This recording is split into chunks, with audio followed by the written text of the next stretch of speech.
Good morning, everyone. Was going to make a morning walk video today, but as I slept, it came a horrific rainstorm, and it's still raining, and it's really cold. So, I woke up really cold. I don't feel like going outside and walking in the torrential downpour, so I'm just going to make a little news video here. And boy, do we have something. As many of you may have already heard, someone leaked from Coca-Cola an hour-long training video about how to not be white if you're white, and how in the corporate setting of Coca-Cola, you need to temper your whiteness or whatever the hell their crazy anti-white language is. And I wanted us to read a little bit here in this Federalist article. Whistleblower at Coca-Cola uses anti-racist training that tells employees try to be less white. Coca-Cola has used a training video by anti-racist activist Robin DiAngelo. And what do we all know anti-racist means? It is, say it with me, class, code word for anti-white. We know this. It's been the same for years and years. That tells employees, quote, try to be less white, according to unwoke activist Carolyn Borisenko, I suppose is how you say that, based on information from what she says is a company whistleblower. Borisenko, who is a psychologist, YouTuber, and creator of Zen Workplace, put a video of the training online. Borisenko often speaks against critical race theory and corporate race training. Which, now for those of you in the advanced class, you know that this is merely, say it with me, Antiwhitism. Antiwhitism. Here are these screenshots that we will, well, it's on our Twitter thread. Let's look through them here together. Let me recenter this so you guys can see it a little better. There we go. Alright, obviously, this is simply straight-up anti-white conditioning. This is telling white people that, hey, racism is bad, white people can't help but be racist, therefore, white people can't help but be bad, therefore, being less racist means being less white, but you can't be less white because that's your race, so we need fewer of you. That's what anti-whitism is. The goal is white erasure. They want us to self-erase and remove ourselves from society so they can steal it from us. And of course, when I say they, I mean the anti-whites. Anti-whites can be of any race or religion or whatever. We call the sin by what it is, by what people do, not their inalienable traits that they have no control over. Remember that. Now, moving on, the next screenshot is, yes, much like the farcical thing that we saw at the Smithsonian last year. To be less white, it says, less arrogant, less certain, less defensive, less ignorant, more humble, listen, believe, break with apathy, break with white solidarity. Okay. Being less oppressive. Sure, on the surface, that's a good thing, right? Okay, let's not talk about that one. Let's talk about the break with white solidarity. When you have billions of dollars from multinational corporations being dumped into Black Lives Matter to show black solidarity, and you have this same megacorp, Coca-Cola, telling your white people not to have solidarity, who could possibly take this serious at this point? Who could possibly think this isn't just a hypocritical farce to elevate one group against another group, make them fight? Because fighting groups are easier to control and easier to pick a winner. This is Bolshevism 101. Like, it's so naked, it's ridiculous. And of course, Bolshevism in the modern era is entirely anti-white. So that is a term synonymous with anti-whitism, and some say it always has been. Anyway, the whole listen and believe stuff, this is part of the modern ugly element of the whole call-out culture, cancel culture, whatever that mess is. I think that this really culminated with social media in the last decade of you have to believe all whammons, that type of thing. Listening and believing means you must listen and believe what the loudest, most violent, most powerful people say or else. That's what listen and believe means in the anti-white narrative.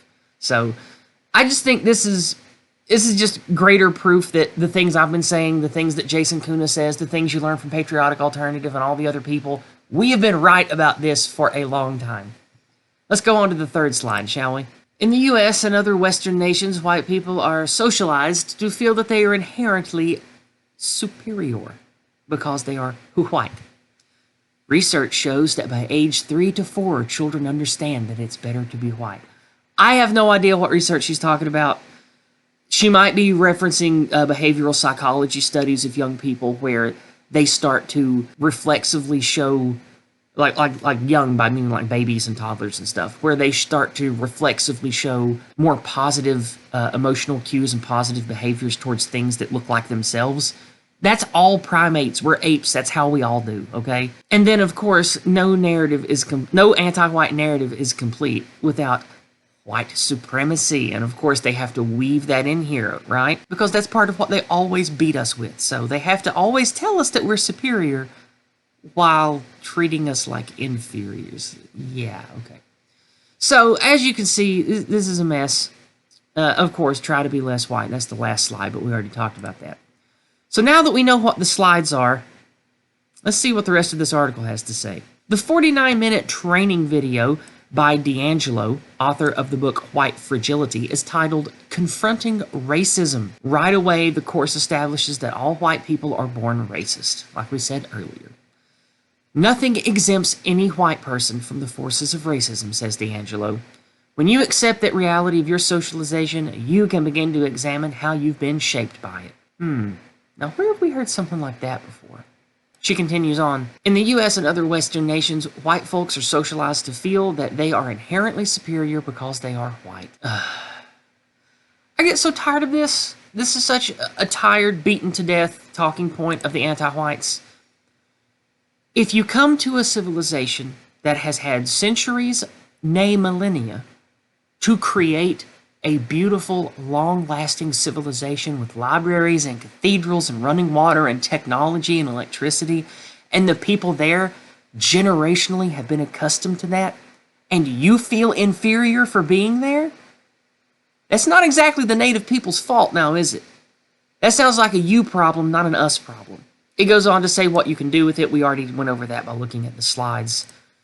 Article says, D'Angelo's list thus implies that whites are, by their very skin color, oppressive, defensive, arrogant, apathetic, and so forth.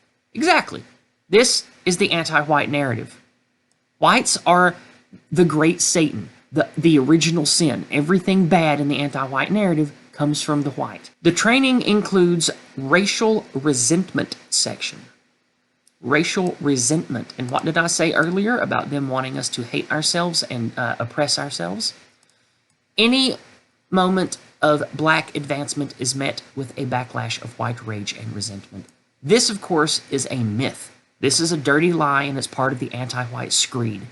And if you don't know what the anti-white screed is, perhaps check out the Go Free book and go hang out in the Go Free stream over on Jason's channel. Links will be in the description. She continues on. I think that we're in a current moment of that after 8 years of Obama. Oh yes, because 8 years of Obama did wonders for race relations and the well-being of our country. D'Angelo goes on to say that white people resent affirmative action, which she describes as a toothless program we've practically dismantled. Don't get me started on affirmative action. This has been beaten into the ground for 20 years now. I don't want to have to talk about why this is bad for everyone, non-whites and whites. Do I even have to bring up why affirmative action is retarded anymore? Come on. Come on, man. D'Angelo says, when white people say they aren't racist, she doesn't buy it. Imagine my shock. When D'Angelo hears white people say, I was taught to treat everyone the same, she thinks to herself, this person doesn't understand basic socialization. This person doesn't understand culture. This person is not self-aware. Again, I don't know if this woman is just completely retarded, broken by the anti-white mind poison, or if she's just a grifter and wanting to make a dollar. But unless a person is completely hollowed out with anti-white lies, I don't see how this could possibly be said in earnest unless she's a grifter. Being nice to black people is not enough, according to D'Angelo. Niceness is not courageous. Niceness is not anti-racism. Anti-racism. We can never be nice enough to not be white, is what that says. Us being nice is still white. So to be not white, which is what anti-racism means because it's code word for anti-white. We're not capable of not being white by being nice. We must be courageous enough to remove ourselves, to white erase ourselves. That's what this is saying. You being nice and caring is not enough. And what have I been saying? What did I learn from Jason? What have they been saying in Patriotic Alternative? You can never be anti-white enough for anti-whiteism. If you are white, the only solution is your removal and your replacement. She informs listeners that if they are merely nice, then they are advancing a racist system that increases racial disparity. The course description for the training reads as follows. In this course, Robin DiAngelo, best-selling author of White Fragility, gives you the vocabulary and practices you need to start confronting racism and unconscious bias at the individual level and throughout your organization. There's no magic recipe for building an inclusive workplace.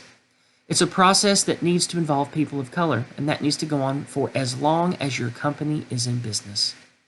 But with the tools at your disposal, you'll be well on your way.